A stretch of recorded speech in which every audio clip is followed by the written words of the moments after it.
to my channel. My name is Lisa Allistway, and on this channel, you will find a variety of inspirational and informational videos you can use and apply to your life.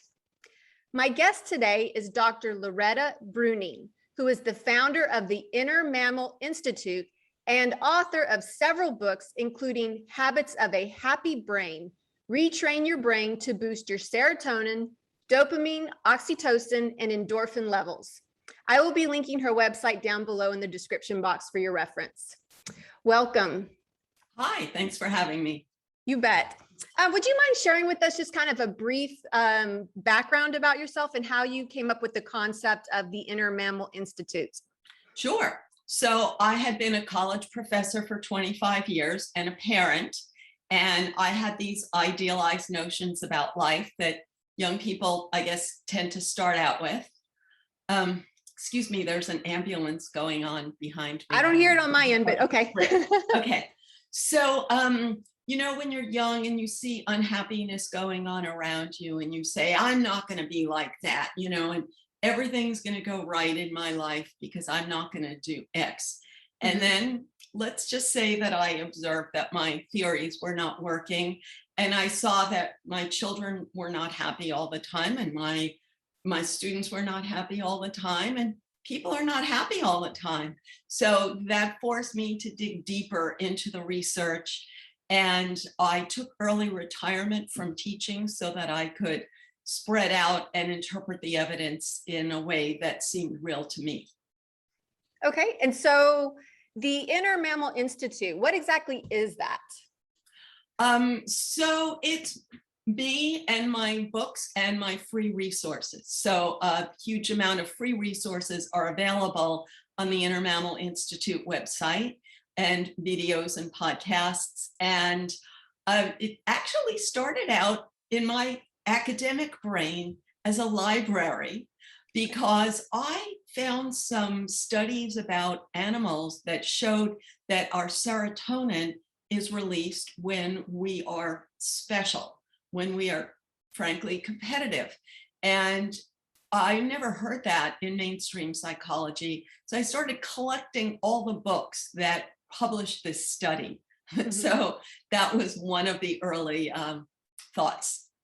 So I know from your background, you've spent a lot of time working with animals in the zoo and volunteering, and I know you have a strong interest in our evolutionary perspective and how we are just another mammal, basically. And if we study mammals, we'll see we're not much differently in our responses. Can you talk on that a little bit? Sure, not exactly like that. So we have this big human brain that's capable of abstraction.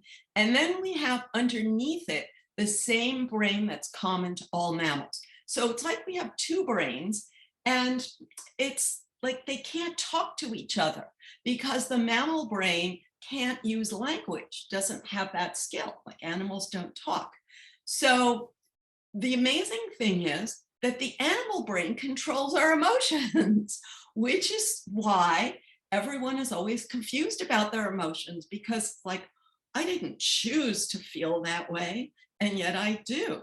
And our verbal brain just doesn't want to accept that our animal brain felt this way, because you think, well, I shouldn't feel that way. So how can we get our two brains to work together is really the goal of my work. Fantastic.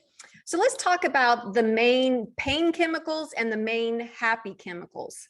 So let's start with the happy chemicals first. Dopamine, what exactly is that, and how do we stimulate it? Sure. So dopamine is the good feeling that you're about to meet a need.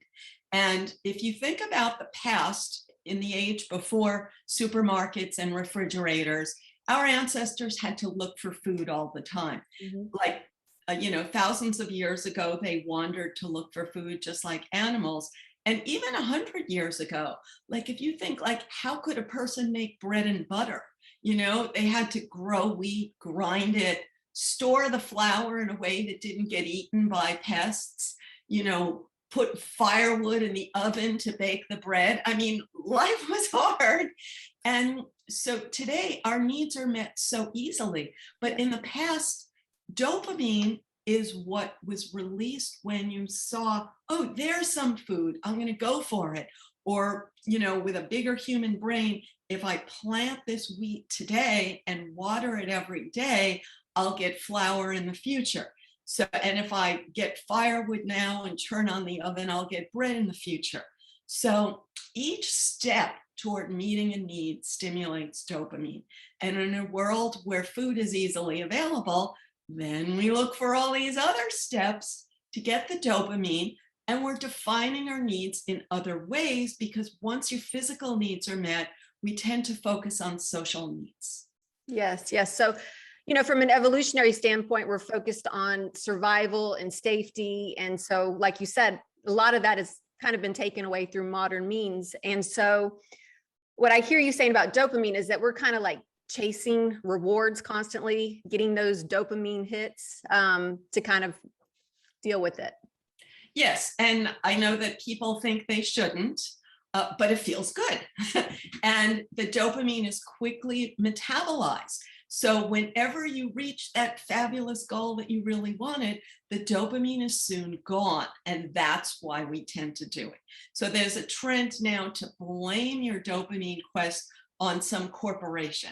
But no, we're creating it internally. And can I add one other thing? You said with evolution that we're always focused on survival, but we're also focused on the survival of our genes. So we're not consciously thinking of that. And monkeys don't know what genes are, and yet they invest their whole lives in what biologists call reproductive success, which means attracting partners, building social alliances, and protecting the young. And you can see how people drive themselves crazy to build social alliances, have reproductive success, and then have young who they protect so that they will have young, and that makes you happy. That stimulates your happy chemicals. The dopamine, very good. Okay, so let's talk about the next one, oxytocin. Sure. So oxytocin is often called the love chemical or the bonding hormone. And in the animal world, it's easy to see that animals look for a herd and they feel safe when they find a herd.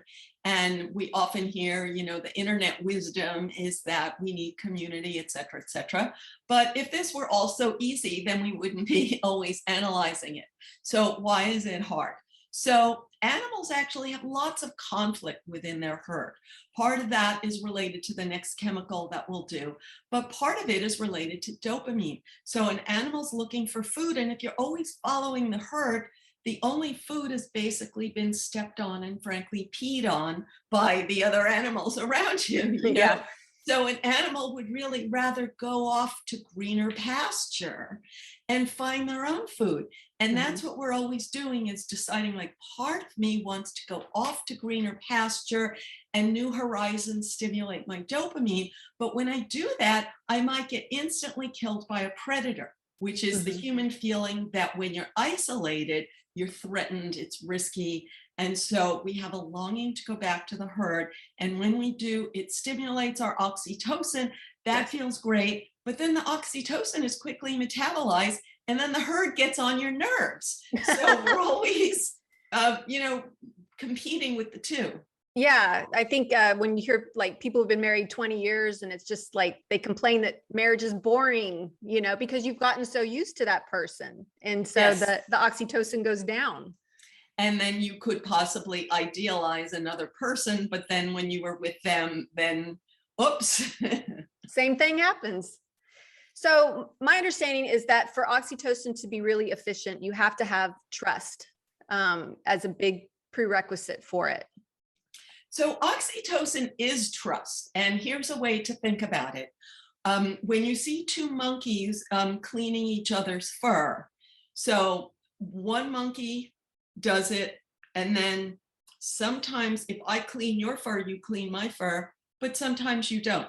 So reciprocal trust is I do something for you and you do something for me. So it's the expectation that we will have this bond. But it's complicated. First, if I let you come close enough to touch my fur, in the monkey world, you could kill me in an instant. So I won't let you get that close unless I already trust you. So what does already trust you mean is my oxytocin pathways built from my past experience. So we could talk about pathways later, but basically I'm always making a decision about who to trust. My animal brain is always making a decision, do I trust you or not, based on old oxytocin pathways from past trust experiences. And the other part of it is, if I groom your fur, maybe you won't groom my fur, but maybe you will do me another favor in the future. So monkeys are always making decisions about whose fur they groom. Sometimes a monkey grooms the fur and then in exchange they babysit for their child. Yes. Monkeys literally have babysitting. So sometimes if I groom your fur, then when we're attacked by predators, you'll defend me. But sometimes if I groom your fur, you do nothing for me. And monkeys actually can keep score. And over time, if you do nothing for me, they'll start grooming someone else. It's so easy to see how this works in the Yes. And obviously you have to have trust, you know, because the next step would be touch, and that shoots off the oxytocin with all of that touch. And for example, if I were to get a hug from a loved one, it would feel a lot better than to get a hug from somebody I didn't trust. Exactly. And then past mutual support builds the pathways that make you trust them. And so then you're open to the hug. So touch and trust go together, and touch without trust feels bad. But with trust, it's like a little bit of oxytocin helps you open up to more oxytocin. But like all the others, oxytocin is quickly metabolized. So soon after you get that hug, the good feeling is gone, which is why people are always sort of, let's say, planning the next party to stimulate more, or planning the next corporate event, whatever it is that you do to stimulate trust. Yes, I definitely think we were in an oxytocin deficiency with COVID, with everybody having to separate. You can't hug, you can't shake hands, you can't touch. And a lot of people were having deficiencies in touching and feeling. And yeah, I can see how that is pretty bad for our health. Well, yeah, but I also, so the internet wisdom is focused on the hugging part, but I'm more focused on actually protection is what your inner mammal is looking for. When a gazelle is chased by a predator, they run to the herd because they want protection. They're not really supporting the herd. They're actually endangering the herd by bringing the predator over to eat someone else. So we are really looking for protection. So I try to think of the quarantine situation as an opportunity to build one-to-one bonds rather than herd bonds. And herd bonds are like, I don't have to plan the party. Someone else plans it and I just show up. But one-to-one bonds, I call it my COVID friends, you know, and that it could be actually stronger bonds because you have more reciprocity and more positive expectation of them grooming your fur when you groom their fur. Awesome. Okay, let's talk about serotonin. Okay, so this is the really complicated one. Yes. Serotonin makes you feel good when you're special. And it's easy to see that everyone wants to be special. And then it's frustrating because you live in a world where 7 billion other people want to be special. And you think, of course, that, well, you have a good reason because you're special. Now, in research about 50 years ago, it was discovered that when a monkey is in the one-up position, that it gets a little bit of serotonin. And the animal brain is constantly comparing itself to others. And when I see that I'm in the position of strength, I get a little bit of serotonin. But if I see that I'm in the position of weakness, I get a little bit of cortisol, the stress chemical. And the reason is that in the animal world, if there's a banana and I reach for it, if you're stronger than me, you'll bite me. And I don't want to get bitten. So cortisol, the stress chemical, makes me pull back. And then I got to look for a banana somewhere else where I'm in the position of strength.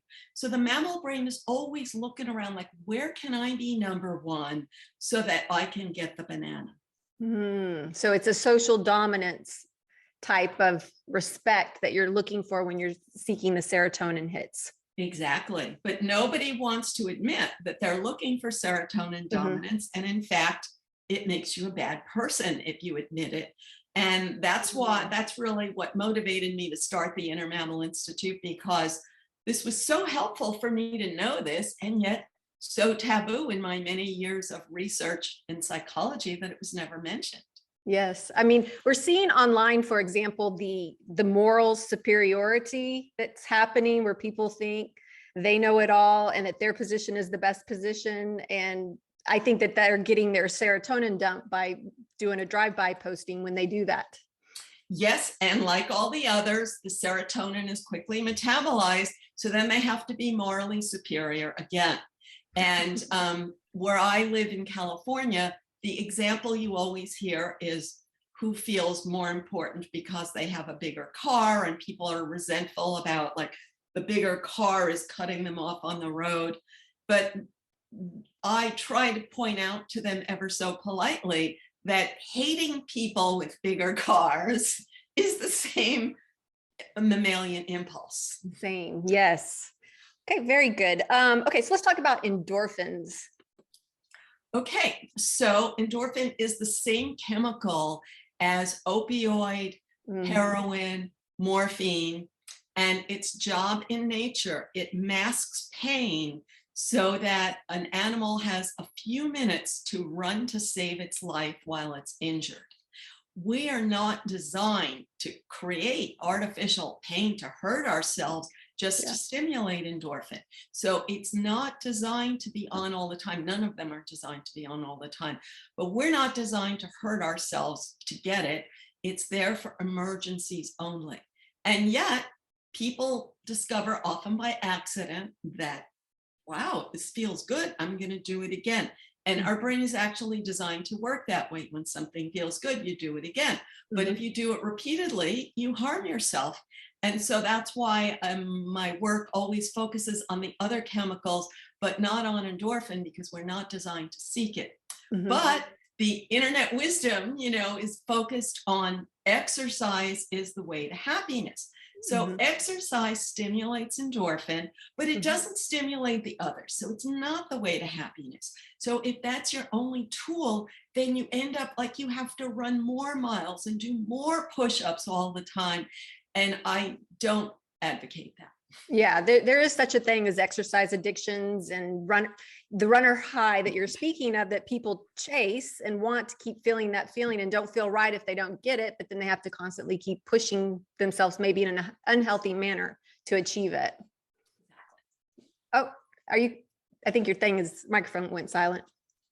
Oh wait, no, there it is. Okay.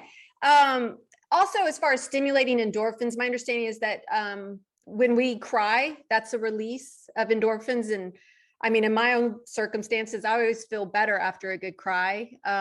Laughter is another great endorphin stimulating resource.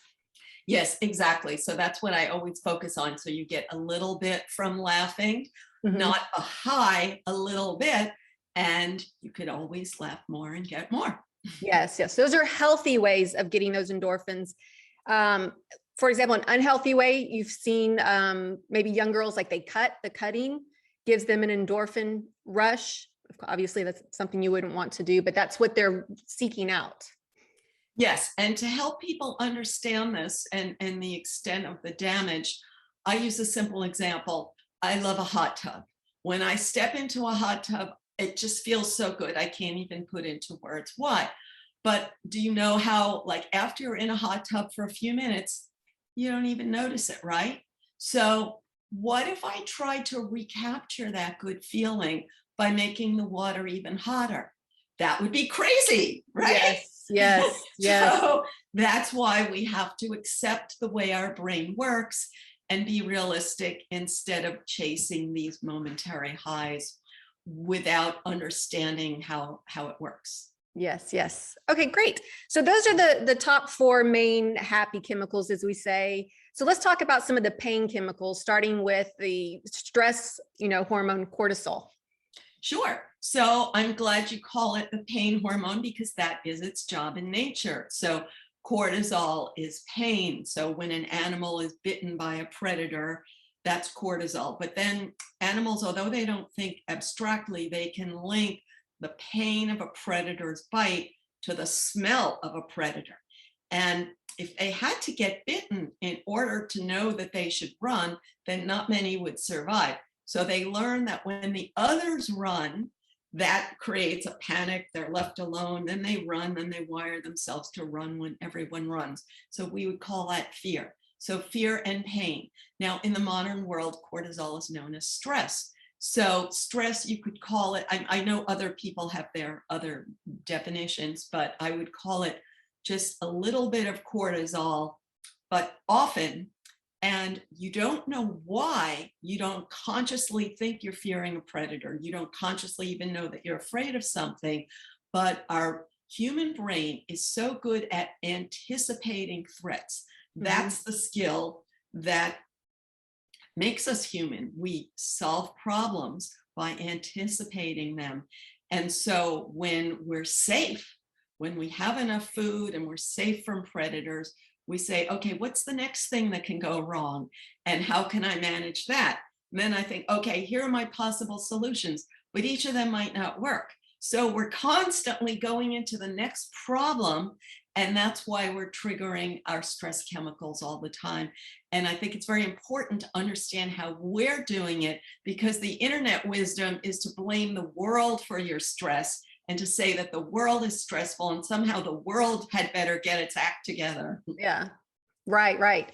So it kind of reminds me of the cortisol loop that we kind of like get stuck in. And that's part of our, our mammalian brain that keeps us stuck in thinking and looking at the negative versus focusing on the positives. Great. So cortisol loop is the idea that cortisol lasts longer than the other chemicals. It stays in your body, let's say about an hour it takes to metabolize most of it. And during that time, you're only looking for bad stuff, because like when a gazelle smells a predator, it's like, well, where is the predator? I don't want to run toward it. I want to run away from it. So you are looking for evidence. Like once you smell a threat, you're looking for evidence of threat. And if you start problem solving, you're going to just see the bad side of all of those problems. So that's going to trigger more cortisol. Then you're going to look for more threats and more cortisol. So that's what I mean by a cortisol spiral. And that's why I suggest that once your cortisol is surging, instead of going immediately into problem solving, do something fun for a while, depending on how much time you have, let's say half hour, 45 minutes, so that you don't trigger more cortisol, something you like. And when I say something you like, if you hate to do push-ups, don't use it to do push-ups. So many people have thought like exercise is the solution to everything, and then it doesn't work. Right. So cortisol is like a conundrum, because we get the dopamine hits, we get the serotonin hits, and as you mentioned earlier, they get absorbed really fast, and then next comes cortisol.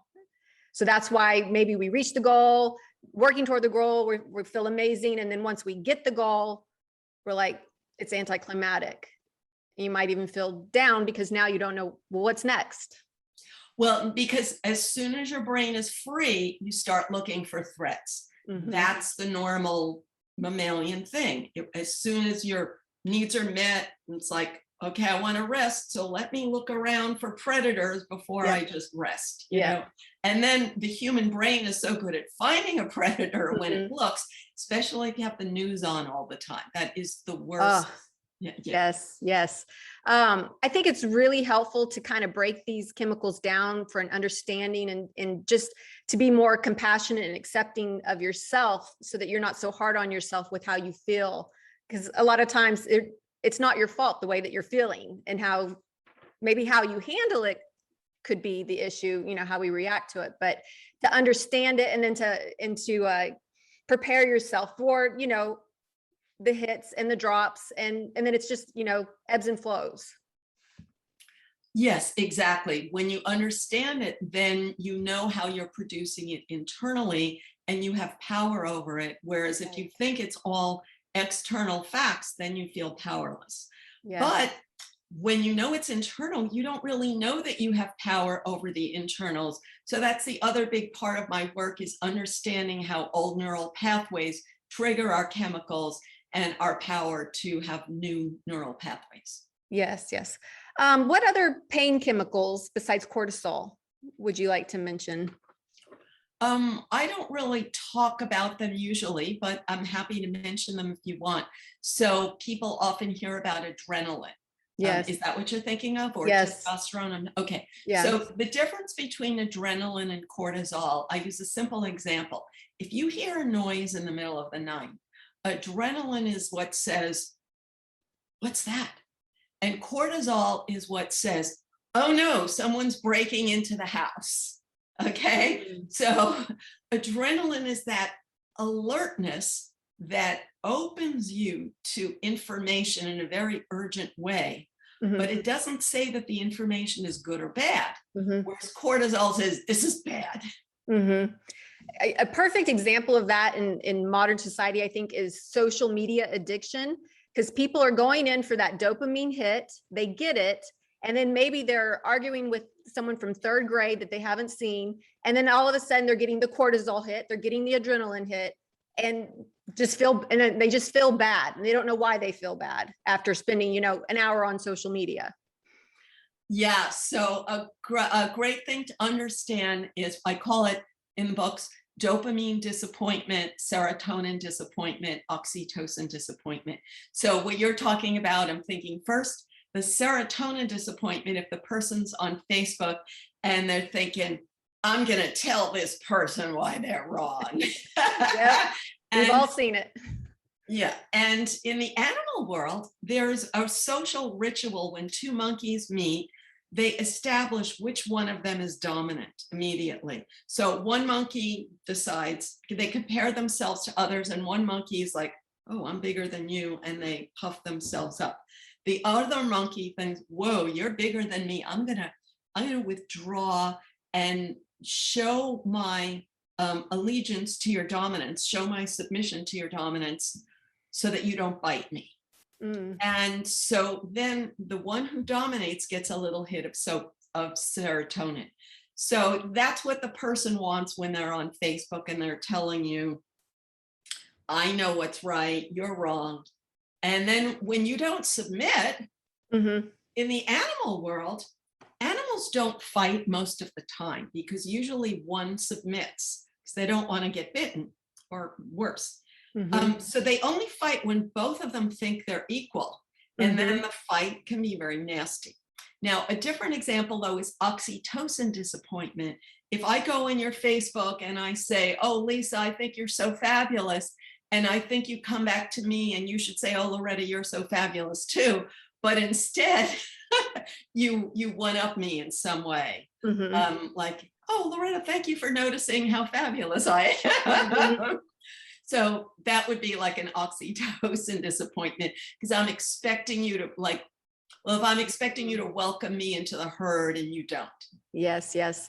I think people are starting to understand just how, detrimental these devices are. And I think it's important that people kind of take a step back and realize what they have control over, and to not be controlled by the device, because it is in the external and we have control of the internal. Let's see here. So let's talk about addictions a little bit, because I know a lot of times people will equate addictions with survival. That's why they're doing it, like drugs and alcohol. It's actually what's giving them purpose to go out, seek for the drugs, and giving them, reason to wake up tomorrow or whatever. So what are your thoughts on these chemicals and with addictions? Sure. So our brain learns from rewards. Our brain is always learning from rewards, but here's two things. A drug is a reward that's bigger than you would ever get in nature, in real life. So like such a big reward that it builds a big pathway. Your brain says, "Wow, that's the way to go. Look for that." It would be like if a caveman only found one fish and suddenly found 10 fish, then your brain would say, "Oh, only look for fish here." So that's why it builds a big pathway. other part of it is our neuroplasticity is higher in youth. So whatever brought rewards when you were young, that builds a huge pathway. So usually addictions that start when you're young, it's bigger pathway and harder to find other responses. Finally, the biggest reward from your brain's perspective is relief from a threat. So if you're a teenager and you're feeling bad because of XYZ, and you start doing something, could be a video game, could be a beer, it could be a sex addiction, whatever it is, it relieved that bad feeling. And your brain says, wow, that's the solution. It's like if a lion hasn't eaten for a week and finally it finds food, it's like, wow, your brain is designed to say, wow, that's the way to go. Mhm. And so just by relieving the bad feeling, you don't even remember that moment, and yet you built a huge pathway. Yes, it's interesting that you mentioned like childhood, and that's where a lot of this neural pathways get set. So are you pretty much predisposed for, maybe to look at the world more negatively or to look at the world more positively? When a person says predisposed, they often think of it as genetics. And I think a very small part of it is genetics. And that has gotten exaggerated today because there's so much money to study genetics, and those studies get attention. And there's nothing studying early experience because both it's politically incorrect and it's impossible to experiment on babies, so you can't get good data. So what people need to know is a substance called myelin is like paving on our neural pathways. And it makes big pathways from whatever you experience in youth, and big pathways turn on in adulthood because they're so efficient. So the simple way to understand that is when I speak my native language, the words come to me effortlessly, so easily that I don't realize the hard work. I was not born speaking my native language. I did hard work to build each and every pathway for each and every word. But if I try to learn a foreign language, then I really notice that it's hard work to build those pathways, because I don't have myelin in adulthood to that extent. So that's why when I try to think of a word in a foreign language, it's like trying to activate a pathway that I did not build in childhood. And it's the same with our emotions, and that's why we fall back on the emotions we wired in childhood. Interesting. Okay, cool. So let's talk a little bit about those neural pathways. Oh, there you go. Those neural pathways and how we could maybe lay down new ones to create better habits. So the simple answer is to build new ones with repetition. Repetition is what it takes to develop the synapses, to develop the pathways that make it easier to repeat a new behavior, let the electricity flow there. But repetition is hard, especially it's not what you're used to. So if you're starting from scratch, you have no pathways, it's hard to get that electricity to flow. So when you build on the foundation of old pathways, it makes it a little bit easier. So the funny example of that is when a person finds the person on Facebook that they were in love with in high school. It's like an example of like building on an old pathway. Oh, so I noticed from doing a little research, you have a 45-day formula. How did you come up with 45 days that you need to keep doing this new habit? What's so magical about 45 days? I have stopped focusing on that because it was told to me in a yoga class, and I couldn't find the study then when I looked for it. But here's a simple, what was told to me is if you clasp your fingers and look at which thumb is on top, and it's not intentionally that you're doing that, but if you try to intentionally change it and clasp so that the other finger is on top, it's so hard to do that you almost feel like you're holding hands with somebody else.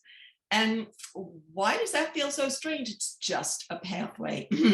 And so their assertion was that to wire yourself so that your automatic go-to is the other thumb being on top, that would take 45 days. And the reason I like that is because there's no right and wrong. That your old way feels better, even though there's nothing inherently right about it. And your new way feels wrong, even though there's nothing inherently wrong about it. And that helps us understand how powerful our old pathways are, but how we can find our power and change them. Yes, yes. So can you talk a little bit about mirror neurons and how Sure. that relates to our neural pathways? So mirror neurons are designed to take in the experience of others. And the internet wisdom about this is, as always, like romanticizing it and oversimplifying it. So there's this current internet wisdom that altruism is like the purpose of life and the source of happiness, and the purpose of mirror neurons is empathy. But this is the way it works. Monkeys are never fed by their mother except for breast milk. So they have to find food or they starve. So how do they find food? They don't have school. They just watch others. So when they see someone else find food, and they also see the pleasure that the other individual takes, wow, I got it. And then they're like, I want that. So then they repeat that behavior. And the most important food in the monkey world is nuts, because protein is so rare in their world.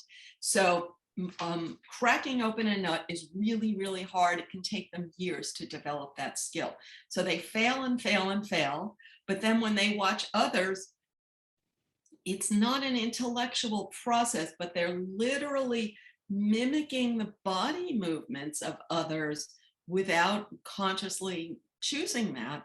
And so it's so important to know this, because in our youth, we sort of mirrored others. And then it's not just rewards like nuts, but it's pain. So if you see a monkey next to you getting bitten, that's like you feel the pain and you're like, whoa, I'm not going to do that. So when you were young, you watched the people around you and you saw what got rewards and what got bitten. And then especially when you were a teenager, you were very alert to what other kids got rewarded for and what other kids got punished for. Interesting, interesting. That reminds me of, if you see somebody like give to another person, obviously the person giving and the person receiving, they each get like, I guess, a dopamine hit. But the person witnessing the giving and the receiving also gets a dopamine hit just from witnessing it. So I think it's not really dopamine. I think that there's a serotonin. Serotonin. Like moral superiority. The dopamine part of it would be if you plan it. If you're in a bad mood and you say, I'm going to go out and look for a person to give money to, that would sort of be the idea. But while the giving is either the moral superiority, it could also be oxytocin if you're feeling, let's say, they're in my herd, which is really a victim feeling of they're stressed and I'm stressed too. And this is there's a lot of resentment of people who are doing well. Like many people from their adolescence, they got wired to feel threatened around people who are doing well. So then they feel more safe around someone who's not doing well. Interesting. So let's talk a little bit about how meditation and prayer and the power of those and on our chemicals and so forth. How does that work? So while you're praying, so they're different. So I mean, depending on the individual, but the way I see it is with prayer, people are often focusing on what they want, whereas with meditation, they're trying to focus on nothing at all. So neurologically, I would say they're different. So with prayer, when you're focusing on what you want, that's so healthy, because so much of the time your brain is focusing on what you don't want. Good point. So while you're focusing on what you don't want, you're literally building up the pathways Yep. that strengthen your ability to focus on what you don't want. Whereas Mhm. while you're praying, you're building up the pathways to focus on what you want, including if you're believing in spiritual help or spiritual guidance that will strengthen you, then you're perceiving yourself as strengthened, or you're perceiving yourself as having protection, Mhm. oxytocin or serotonin, and you're building positive expectations about Mhm. getting support, and that's helping you be more open to the support that you have. Yeah. Now, meditation, the goal is often to not activate any thoughts at all, or when you do activate a thought, then to return to neutral. Mhm. So this has a different value. So when a person is having negative thoughts, to be able to notice them and pull back into neutral is very valuable, because what many people do when they're having a bad thought, they immediately want to rush into a positive thought. And the positive thought is often, how can I order a pizza? You know what I'm saying? Yeah. Is a positive thought that is a bad habit. And the space between the bad feeling and the good feeling gives you the opportunity to choose a different good feeling rather than a good feeling that has bad consequences. So you Mhm. need that space, and even if it's a split second, I call that neutral. Instead Mhm. of rushing to something good, to give yourself time to choose the good thing. And that's how I see meditation. Okay, very good. So we're kind of coming to the end here. Do you have any like last minute maybe thoughts or advice on this? I think it's really helpful the way that we broke this down and kind of like just kind of reframe your life challenges and what you're thinking about it, and just understanding maybe not to be so hard on ourselves during, whatever we're feeling. So do you have any last minute thoughts or ideas? Sure. I have a new book called Status Games: Why We Play and How to Stop, which Mm, focuses exclusively on the serotonin part, which I think is really the hardest. And the reason it often obsesses people is just because our lives are so good that our other needs are met, that we can focus on that urge for specialness. Now, I think the important thing is to know that we're constantly comparing ourselves to others, because that's what mammals do. And as much as you think you shouldn't do it, you keep doing it. So you really need to know that you are doing it yourself, because if you don't know you're doing that, you think other people are judging you. And they are, because all mammals do that, but you're doing the judging. You keep going there. And the more you understand that, the more you have power to do it in another way. And then other way, in just simple terms, is how can I put myself up without putting others down? How can I be special in my own mind without expecting the world to applaud me?